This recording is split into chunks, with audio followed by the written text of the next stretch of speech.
Hey everyone, and welcome to Developer Tea. My name is Jonathan Cottrell, and today I'd like to talk to you about doing your best work. This is an inspiration episode for this week, and I was inspired by a quote by a guy named Theodore Isaac Rubin. Theodore Isaac Rubin is 92 years old. He was actually born on my wife's birthday back in 1923, and he's an American psychiatrist. He's an author. He's a past president of the American Institute for Psychoanalysis, and you can get all of this information on google.com, just like I did. But his quote is really, really good. So here's the quote. Happiness does not come from doing easy work, but from the afterglow of satisfaction that comes after the achievement of a difficult task that demanded our best. Theodore is saying that our best work is what makes us happy. Being challenged is what makes us happy. There's another quote that's similar to this one from Benjamin Franklin, who said, "It is the working man who is the happy man. It is the idle man who is the miserable man." And even Henry Ford said that there is joy in work. There is no happiness except in the realization that we have accomplished something. And you know this to be true if you've ever had the experience of accomplishing something that took a lot of your mental energy and a lot of your talent and your skills. That is an ultimate feeling of happiness at the end of a workday where you've put in a lot of hours and haven't really done anything significant, haven't really accomplished anything. That feels awful. It's the worst kind of workday, at least for me and very likely for you as well. So how can we do our best work? Well, there's so many answers to that question. I'm going to give you just a few answers. I'm going to take a quick sponsor break, and then I'm going to give you just a few answers. Certainly not all of the answers. There are entire books written about how to do your best work, but I think I have some interesting insights into this that you will appreciate. I'm going to take a quick sponsor break, and we'll be right back. Today's episode of Developer Tea is sponsored by DigitalOcean. DigitalOcean is simple cloud hosting built for developers. They're dedicated to offering the most intuitive and easy way to spin up a cloud server. And in just 55 seconds, you can deploy a solid-state drive cloud server. Plans start at only $5 per month for 512 megabytes of RAM, a 20 gigabyte solid-state drive, 1 CPU, and a full terabyte of transfer. In addition to offering simple and affordable SSD cloud hosting, DigitalOcean is dedicated to building out a strong community and supports open source software. They offer a vast collection of hosting tutorials and invite developers to submit articles, and they pay $50 per published piece.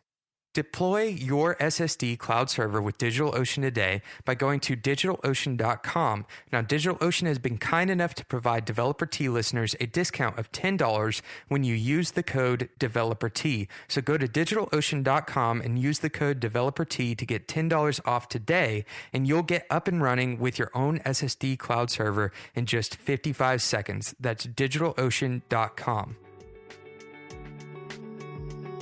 So we started the episode with a few quotes about the importance of doing our best work and how that is actually what makes us happy in life. And that's true whether you're a developer or anything else. But how do we do our best work? Well, as I said before the sponsor break, the answer to that question is most definitely not going to fit in a single inspiration episode of Developer Tea because there are entire books written on that subject. But I do want to give you a little bit of advice that you might be able to try in your own life and see if it helps you do your best work on a day-to-day basis. I know it has helped me.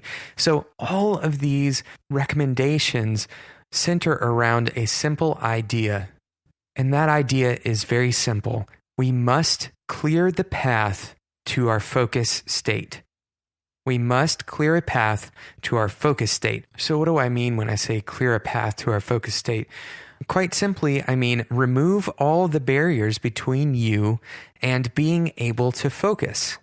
So there's 3 really simple steps that I take as often as I can to try to get me to focus as early in the day as possible to get as much done that is most necessary for that day, which to me is the things that are most important to accomplish, the hardest things that take my skill rather than just my time or just my energy.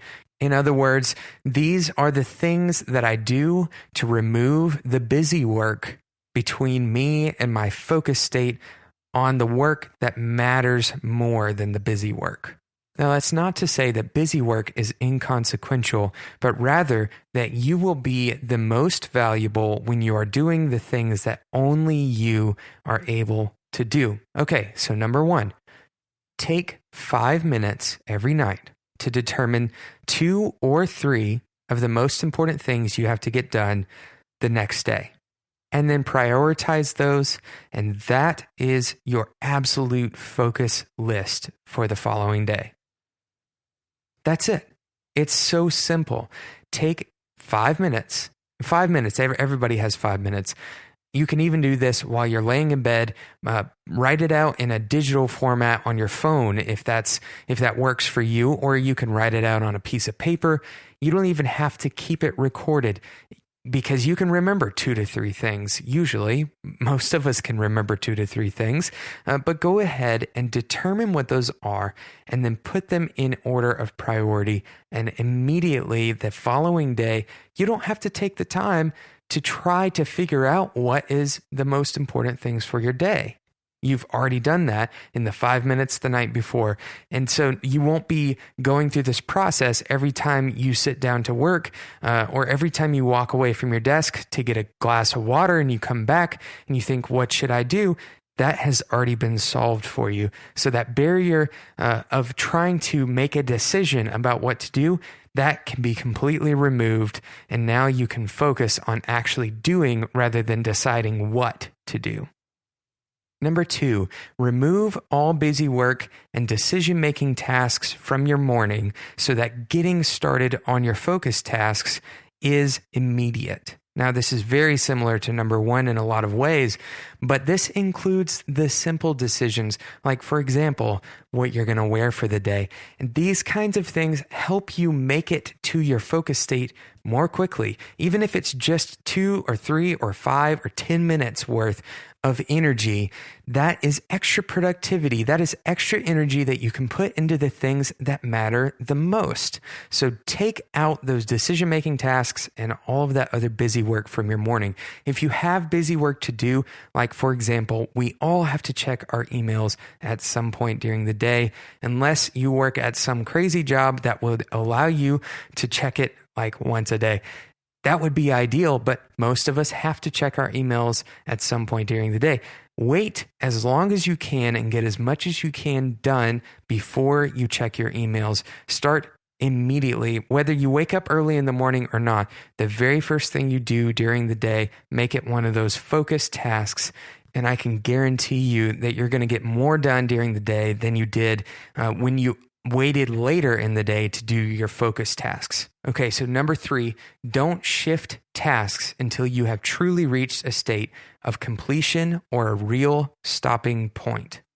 Now, this one is a really hard one for me because I have a book sitting on my desk that I really want to read, and then I'm a subscriber to Upcase and Ruby Tapas, and I want to watch videos and learn things, and then I'll see a tweet, and I think I have to respond to that tweet or maybe read an article that's connected to that tweet, and also I have my focus list in front of me, and so I try to do all of these different things in parallel, and when I do that, I get nothing done. I get nothing actually completely done. So if I were to focus on one thing at a time, instead of trying to do 8 things at a time, then it's much more likely that not only am I going to get something done, but I'm going to be able to get the thing that is most important done. Remember, I've made a contract with myself the night before to determine what the most important things are. And once I've decided what the most important things are, then I realize I'm more aware of the other things that distract me from focusing on the most important things. So that very first step sets you up for success for the other steps. Getting an idea, if you walk away from this episode and only implement one of these, make it the first one. The 5 minutes the night before is the most important thing you can do for yourself, because it gives you a mental anchor to remember that you have 3 very important things to do today. And when you decide what those priority items are, and when you say to yourself that those are the 3 things that you've decided to do today, those are the 3 things that no matter what else gets done, whether you read a chapter in your book or not, whether you watch a tutorial or write a blog post, whatever it is, those 3 things are the most important things that you have to do today. That is how you do your best work, because it gives you a sense of meaning and purpose when you sit down to do your work, or stand up to do your work if you have a standing desk like I do. Thank you so much for listening to Developer Tea. I hope you enjoyed this episode, and I hope that it enhances the quality of your day and of your work. If you are enjoying Developer Tea, please consider leaving a review in iTunes. The reason this is so important is because it helps other developers just like you find the show. And when other developers find the show, it helps me keep on making the show. It's pretty simple, right? You help other developers and you help me by leaving a review in iTunes, especially if you are enjoying the show. Thank you so much for listening to Developer Tea, and until next time, enjoy your tea.